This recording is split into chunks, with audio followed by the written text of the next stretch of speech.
আপনারা কেমন আছেন? আশা করি সবাই ভালো আছেন। আজকে আমি এখানে ঝিঙ্গা কেটে ধুয়ে নিয়েছি ছোটো ছোটো করে, আর এর জন্য আমি কাঁচা লঙ্কা নিয়ে নিয়েছি। এখন আমি এটাকে রান্না করব। কড়াই গরম হয়ে গেছে, সরষের তেল দিয়ে দিচ্ছি। তার জন্য 2টা শুকনো লঙ্কা,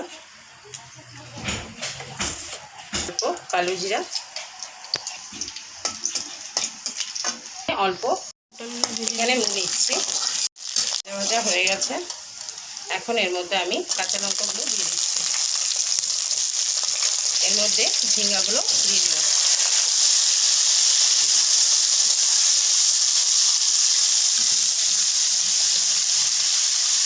স্বাদ অনুসারে লবণ,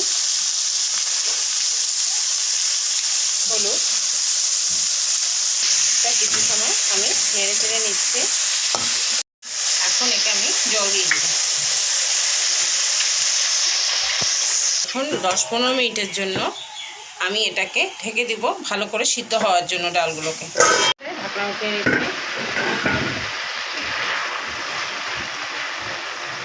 হালকা একটু মিষ্টি দিয়ে দিচ্ছি, ঘি। এখন এটা আমি নামিয়ে নেব। আর মুগ ডাল দিয়ে আমি তৈরি করেছি।